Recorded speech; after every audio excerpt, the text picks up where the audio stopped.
Hey guys, Redneck Mini 14 here, and I know it's been kind of slow lately on YouTube, not many videos being posted from me, and that's pretty much because I have a lack of time and really a lack of time to go out and do things. Like, I don't have much time to go out and go shooting now because of school and work. It takes up a lot of time. And also, doing shooting videos, I have a lack of cameramen. All my friends are off at college too, and I don't have too many close friends at the college that I'm at. My close friends are actually kind of gone for a while. But hopefully when wintertime comes, I can get some more videos in, some more shooting videos. Also, the Mini 14s at work still haven't come in, so I haven't been able to buy one of those and do a review on it or an informational video. I just haven't been able to do that yet. But I would like to do a video on a question that I have for you guys. And the question is, I've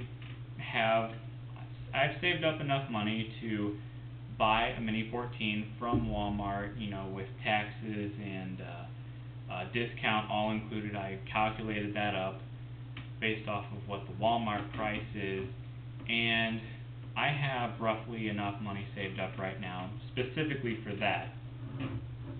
And my question is, my next gun is going to be a Mini 14. I know that for sure. But my question is, what gun should I get after the Mini 14? In other words, what gun should I save up for? And I want you guys to answer that question, and I'm going to give you a few options here in a minute. But really my idea is I want to get a gun that's used, because usually used guns are cheaper. Not always, but sometimes.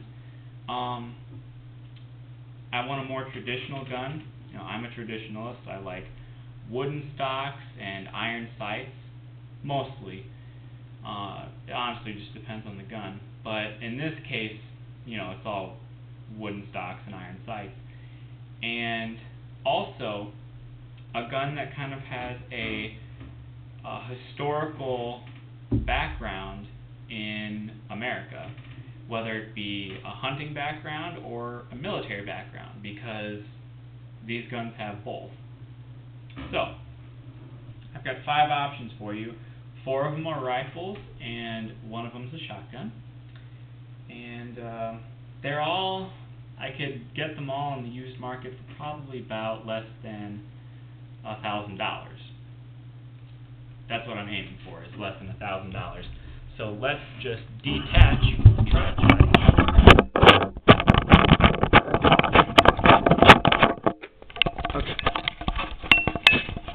So, I made a little PowerPoint here, and it's called Guns I Want by Redneck Mini 14. And so far there are 6 guns here, and I'll explain that as we get that far. But there's 5 on here now, and there's going to be some more put on here. So this is kind of like my documentation of what guns I want to get in the future. So, the first gun is the Remington Model 8 or the 81. And the reason I say one or the other is because basically they're the same gun. A few minor differences. As you can see, the Model 8 had a straight stock, the 81 had pistol grip, partial pistol grip stock. Not really sure what the exact term is for that. But these were hunting rifles. They were made, the Model 8 was made back in 1906. And it wasn't originally called the Model 8, but it was called something else. But the Model 8 came first, and then it was replaced by the Model 81. Got the pistol grip stock, got a change in chamberings, well, sort of. Also, these are both semi-automatics, fixed magazine, and there was a version with a detachable magazine. I'll get into that in a minute. But the Model 8 was the first one to come out, and it was chambered in 25, 30, 32, and 35 Remington. And this was the very first gun that was ever chambered in 35 Remington, which is the second most popular deer round, second to the 30-30. And I'm not really sure how popular these guns were, but they had a blowback operation, and it was kind of a complex operation where the barrel would move along with the bolt, like they would move in separate directions or something like that. I'm not really sure. But in the year 1936, this was replaced with the 81, which has the pistol grip stock, and they brought in the 300 Savage as another chambering, and a little bit later on they got rid of the 25 Remington, I think. And out of all 5 of those rounds, the only ones still in production today are the 35 Remington and the 300 Savage. And if I were to get one of these, I would prefer to get one in 35 Remington, because the next gun I would prefer to get in 300 Savage.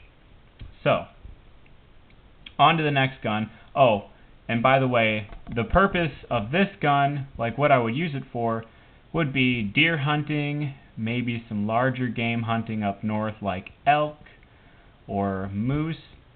I don't know. Probably wouldn't try to go bear hunting with this, but, deer, elk, that kind of stuff. It would be a good rifle for that. And also I would use it to, just have fun every once in a while, like all my guns. Next gun is the Savage 99, and that is it's the second lever action rifle that was a hammerless design.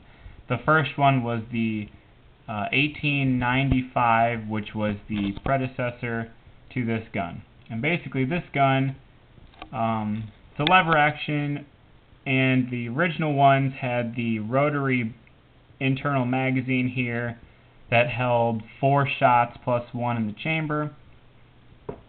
And that was a pretty big deal, because compared to like a 30-30 or something else with a tube-fed magazine, you could put pointed bullets in this gun, and pointed bullets are more aerodynamic, which give them a longer range of fire, and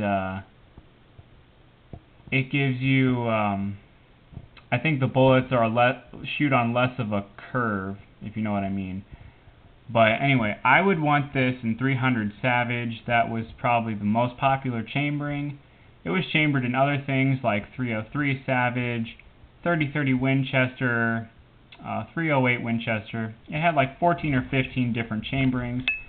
And again, I would use this for hunting deer, and I would also just have fun with this occasionally. It's not a cheap gun to shoot, but I would shoot it other than just hunting. Next gun is the M1 Garand, and this is a pretty famous rifle when it comes to the military, because it was one of the main rifles that the U.S. used, and as you know, it shoots the 30-06, has the N-block clip in here, 8 rounds, semi-automatic.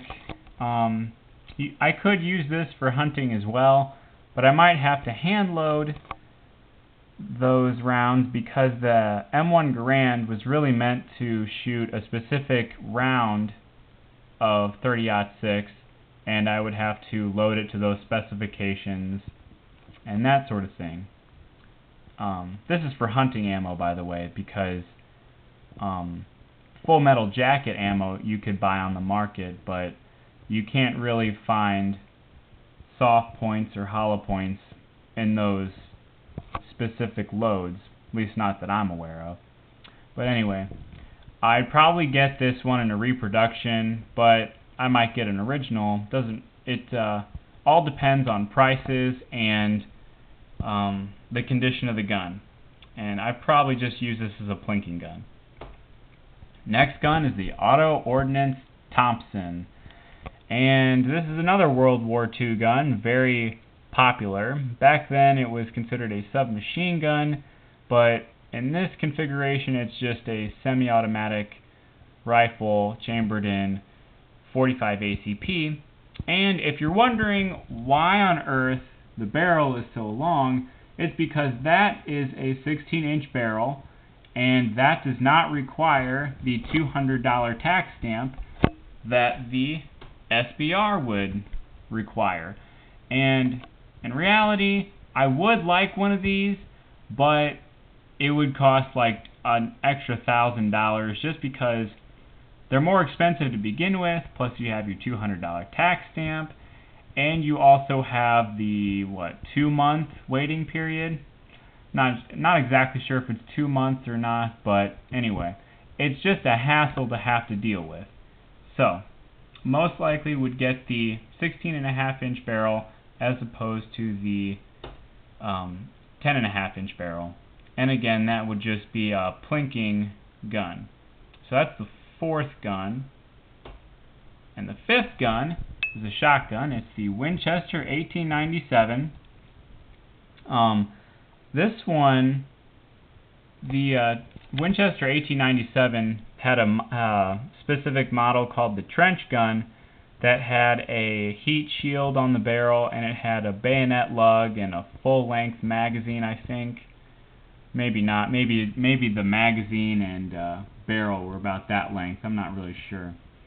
But it was a little different than the regular 1897.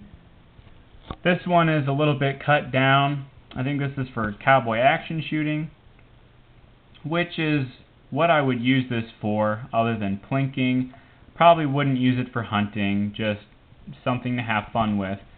And one of the more notable things about this gun is the fact that it had an external hammer right there, which not a lot of shotguns had.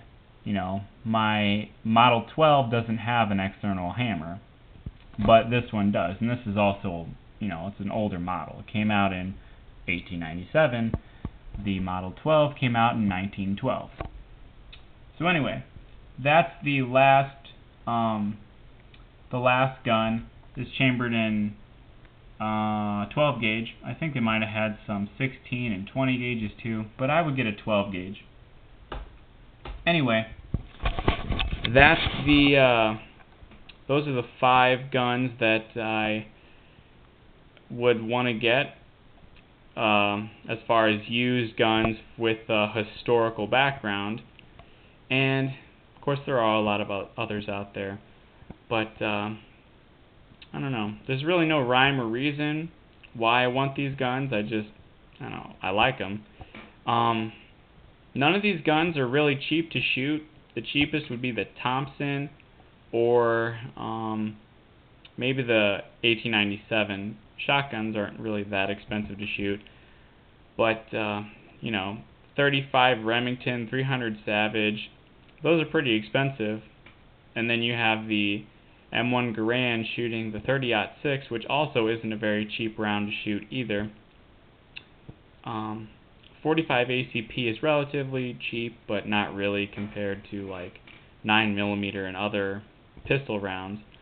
So anyway, those are the 5 guns that I'm considering for my next gun after my Mini 14.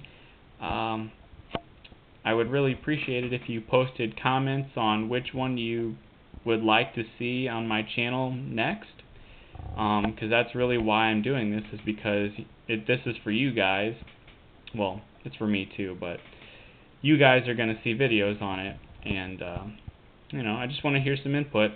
Anyway, subscribe to my channel, like me on Facebook. I'm Redneck Mini 14, and until next time, be safe.